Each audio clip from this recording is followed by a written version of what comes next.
All right, 3.3 is the derivative of inverse functions. And not to scare you, but this is probably one of the most confusing sections for students to understand. There's a lot of theory going behind the scenes that I'm actually not going to explain because I think it's going to confuse you more. I'm going to focus on how to show you to actually solve the problems. So the first thing you need to know is if this was on the AP exam, it would be one multiple choice question. And if you can always guess, but if you miss this question, you can still earn a 5 out of 5 on the AP exam. All right, so don't worry too much. Just as a review, for notation, f of x is the original. And to write the inverse, you use that little exponent. That is reserved for inverse, okay?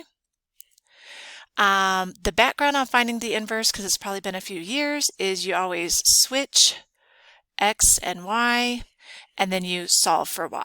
And so that's why, because of this process, it kind of makes what we're going to do mathematically kind of awkward and confusing, okay? Once you understand the process, it's actually not terrible. If you like the theory, I'd link to this video here on YouTube, and this person does a great job showing you 3 different ways using the theory behind all the rules that I'm going to show you. All right? So the derivative inverse function, it is by definition, they can use the prime or they can use the little -1 notation, but it's 1 over f prime of g. But I like to refer to that as 1 over f prime of y. They can also write it as find the derivative of, and they'll use a bracket, f -1 of x. And that means, hey, find the derivative of the inverse. This would be multiple choice. It's rarely a free response question, and it's not terrible once we learn it, okay? So this little asterisk, this is the key to the entire process. So the x value given, okay, in a problem, that is actually the y value of the original, all right? So if we want to find the derivative of the inverse, we need to use the x value of the original, which is actually the y value of the inverse, because remember you switch x and y. Now, as a simple rule, because I don't even understand what I just said usually, except I've taught this class, but is don't just use the given value. Okay, so like on number 1, when it says, hey, find the derivative of the inverse at 0, don't just use 0 to get your answer.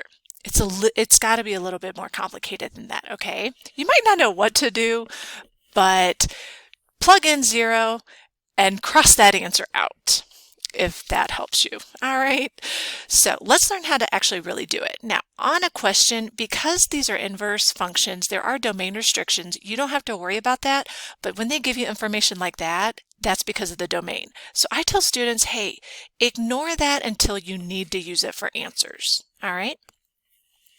So what you notice on the formula is to find the derivative of the inverse, we're going to do 1 over the derivative at y. All right, so we're going to start with finding 1 over, we're going to take the derivative of f, which is just a power rule. So what I would do here is I would say, ooh, don't just plug in 0 because Mrs. Eden said that's what we don't do. And she's right, okay? But we need to figure out, what am I really supposed to do? So what this value really means, and I write this every single time for myself because even I get confused, is because that's the inverse, that means that this 0 is the x value of the inverse, and it's the y value of the original. And so you're like, oh, wait. If that's the y value of the original, then I can plug that in to the original for the y value. So that's what you do. So we're going to take 0 and we plug it in to the original function, kind of on the side. And then we need to solve this. Well, this is factoring. So we're going to factor x. The factors of 3 that add to give me 2 would be 3 and 1. If this is plus and that's minus, the zero product property says set each of these equal to 0. So we get x equals -3 and x equals 1. And so then this is where this domain comes in handy because it says, hey, no, x can only be positive. So don't use that. All right. So now what we just found is that's the x value of the original, which means it's the y value of the inverse. And if you go back up here, that's what we want. We want the y value.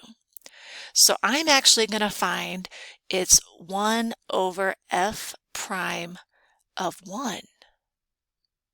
So we found f prime, and now I need to plug in 1.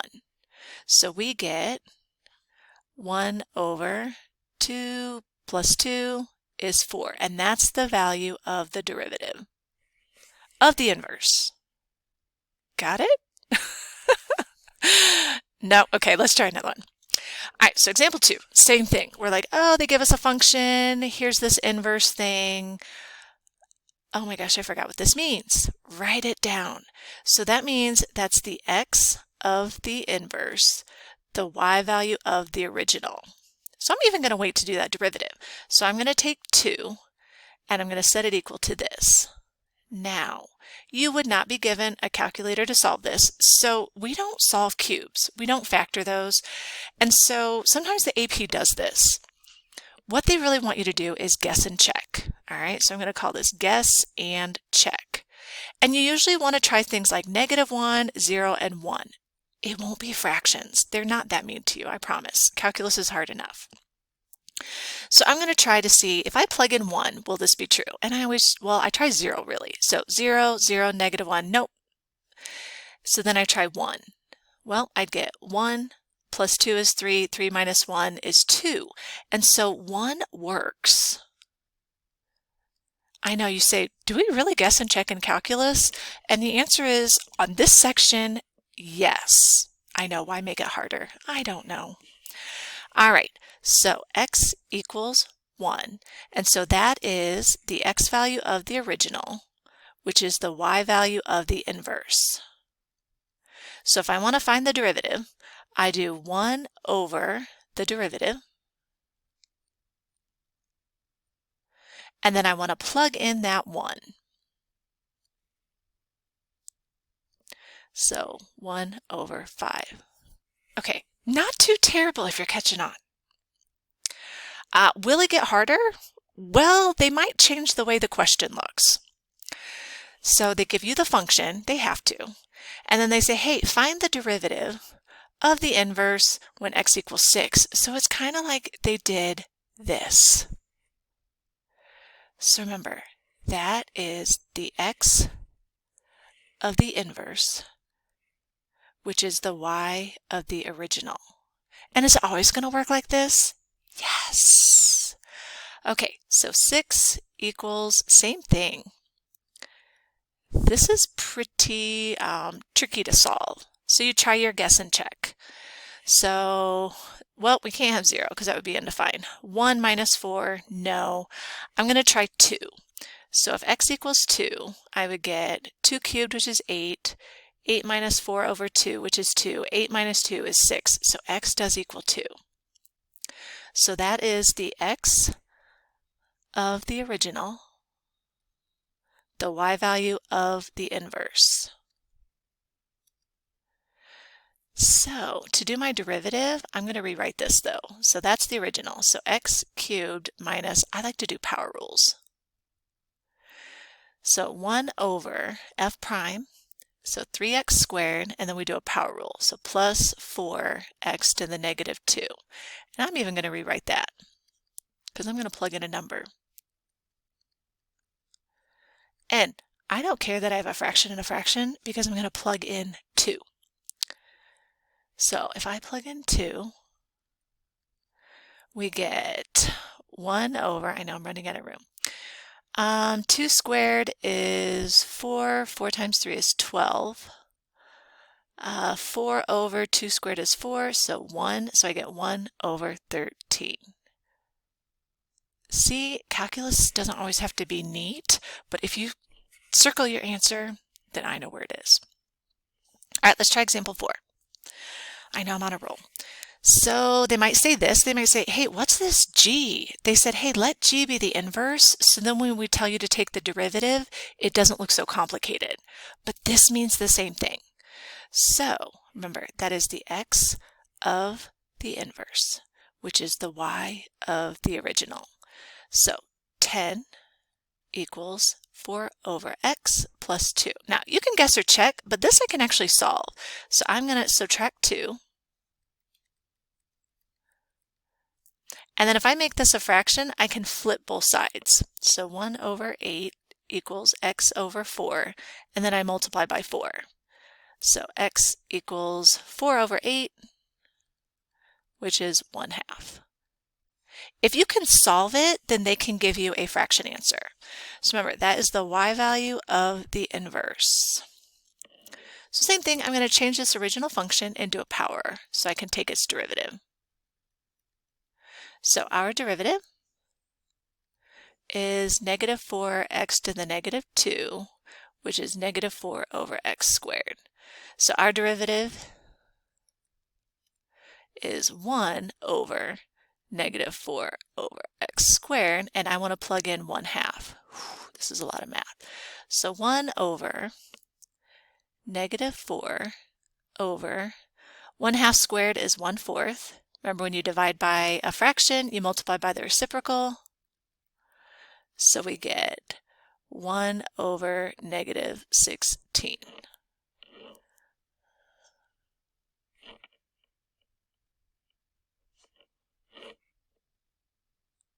Wait a second. But that's, hold on. I need this. So I have 1 over, yeah.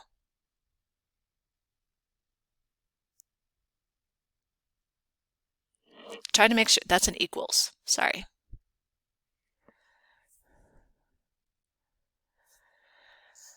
All right. Last example.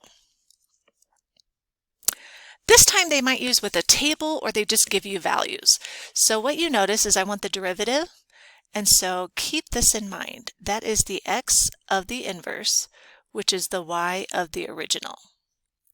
These are ordered pairs, so they tell you, oh, if x equals 4, y equals 5, and that's on G. On the derivative, they tell you if x equals 4, y equals 6, and this is also a derivative.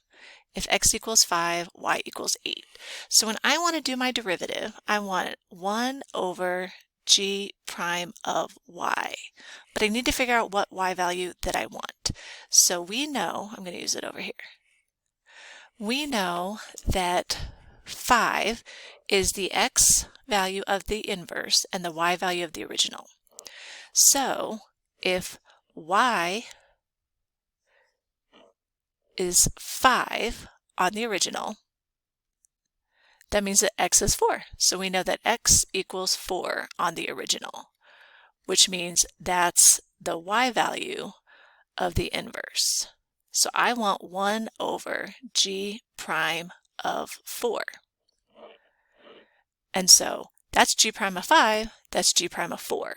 So this is 6. All right, give your homework a go. I gave you a lot of multiple choice to practice, so the more you do, the better you get. All right, good luck.